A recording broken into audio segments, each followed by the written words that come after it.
प्रियंका चौरसिया आपके अपने चैनल धन दीदी में आपका स्वागत है। कैसे हैं दोस्तों आप सब? आप सभी को धनतेरस की ढेर सारी शुभकामनाएं। जैसा कि हम सभी जानते हैं कि आने वाली है दिवाली से पहले हम धनतेरस मनाते हैं, यानी धनतेरस से ही दिवाली का आरंभ हो जाता है। ये लगातार 5 दिन तक पर्व मनाए जाते हैं, धनतेरस, चौदस और दिवाली, गोवर्धन पूजा और भैया दूज। इस तरह से हम ये पांचों त्योहार लगातार 5 दिन तक मनाते हैं हिंदू धर्म में। तो इसमें से सबसे पहले हम धनतेरस का त्योहार मनाते हैं। तो मैं आपको आज धनतेरस के दिन माँ लक्ष्मी और कुबेर जी को खुश करने के कुछ उपाय बताने जा रही हूँ, जिसे आप कुछ छोटा मोटा टोटका भी कह सकते हैं, जिससे आप माँ लक्ष्मी को प्रसन्न कर सकते हैं, भगवान कुबेर को प्रसन्न कर सकते हैं और अपने घर में धन धान्य और सुख समृद्धि पा सकते हैं। तो चलिए आपका ज्यादा समय ना लेते हुए अपनी वीडियो की ओर आगे बढ़ते हैं। मुझे लाइक करिए, सब्सक्राइब करिए, नीचे दिए हुए कमेंट बॉक्स में मुझे कमेंट करिए कि आपको मेरा वीडियो कैसा लगता है और नीचे दिए हुए बेल आइकन को दबाना ना भूलें ताकि आने वाली वीडियो का नोटिफिकेशन आप तक सबसे पहले पहुंचे।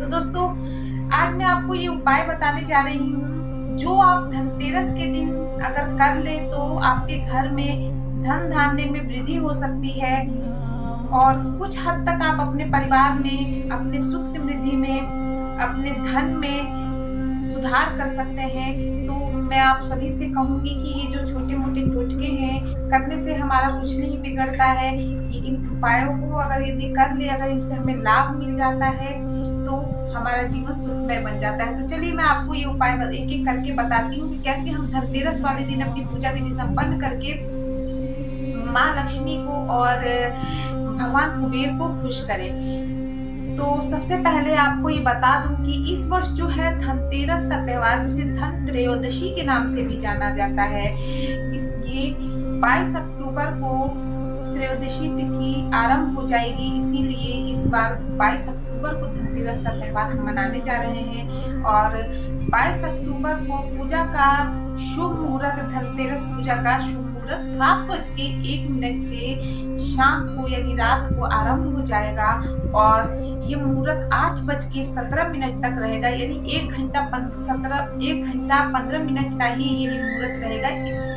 इस मुहूर्त में ही हमें अपनी पूजा विधि संपन्न करनी है।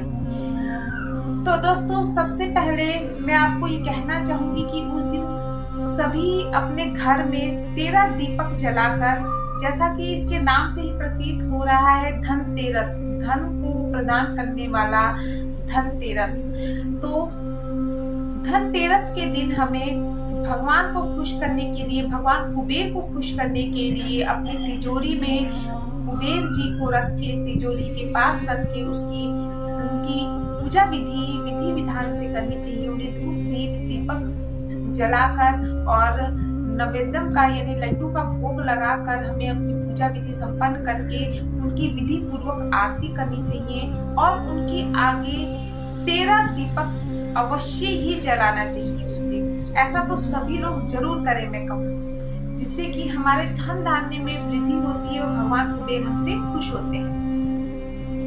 अब सबसे पहला उपाय मैं आपको बता दूं कि धनतेरस के दिन हमें शाम के समय अपने घर में 13 दीपक जलाने हैं और घर के प्रत्येक कोने में उसे रख देना है, एक एक दीपक को। 13 दीपक के साथ साथ हम 13 कौड़ी को भी एक एक दीपक के पास रख देंगे और मध्य रात्रि में उठकर वो सारी कौड़ियां उठाकर उन कौड़ियों को हम घर के किसी एक कोने में गड्ढा खोदकर उसमें दबा देना है हमें। ऐसा करते समय याद रहे दोस्तों, को किसी को पता ना चले कि आप ऐसा कर रहे हैं और कौड़ियों को चुपचाप आप उसमें दबा दीजिए धनतेरस के दिन रात को। ऐसा कर देने से आपके धन में अचानक से वृद्धि हो जाती है। ये मान्यता है कि हमें कभी धन की कमी नहीं होती है। दूसरा उपाय दोस्तों, घर में दरिद्रता और अंधकार दूर करने के लिए हमें धनतेरस के दिन, यानी दरिद्रता का मतलब ये होता है कि हम घर में इतना कमाते हैं, जिस घर में इतनी कमाई होती है, कमाने वाले लोग अधिक के इतने पैसे इकट्ठे होते हैं परंतु फिर भी हमें बरकत नहीं मिलती है, तो इसको हम दरिद्रता कहते हैं। तो इसी दरिद्रता को दूर करने के लिए, अंधकार को दूर करने के लिए आपको मैं ये उपाय बता रही हूँ कि धनतेरस के दिन हमें 13 दीपक घर के अंदर और 13 दीपक घर के बाहर रखना है। इससे मान्यता है कि हमारे घर में किसी भी प्रकार का जो अंधकार होता है और दरिद्रता होती है वो दूर हो जाती है। तीसरा उपाय दोस्तों, तीसरा उपाय यह है कि हमें धनतेरस के दिन किसी भी व्यक्ति को कभी भी उपहार नहीं देना, यानी बाहरी व्यक्ति को उपहार नहीं देना है।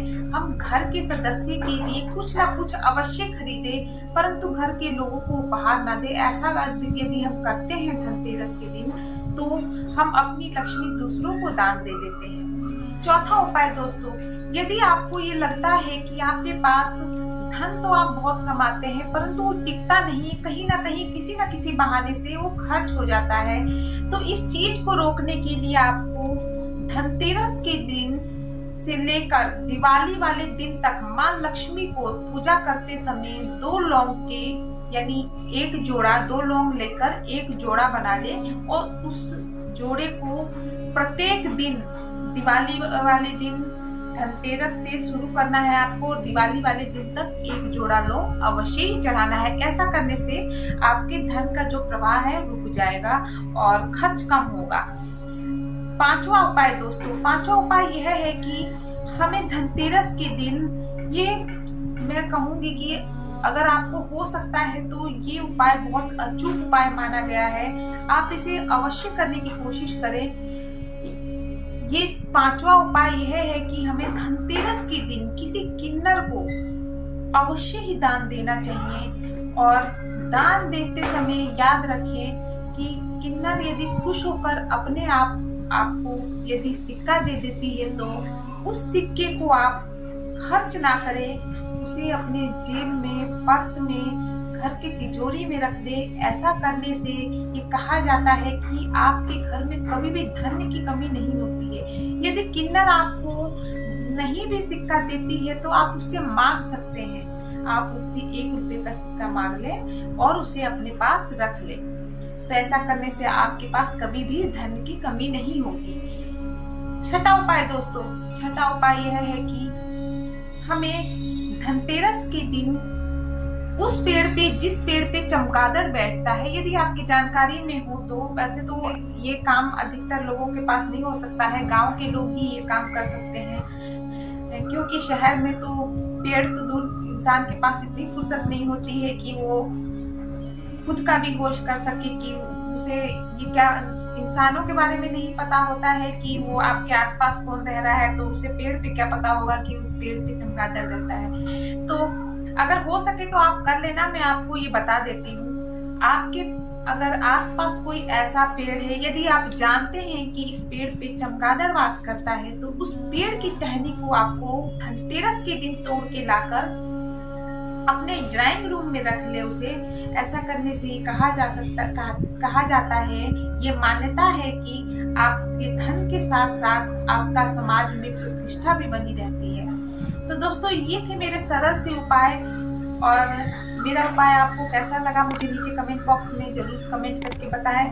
अपना प्यार आप मुझ पर ऐसे ही बनाए रखें। फिर आऊंगी नए वीडियो के साथ, नए उपायों के साथ। तब तक के लिए नमस्कार।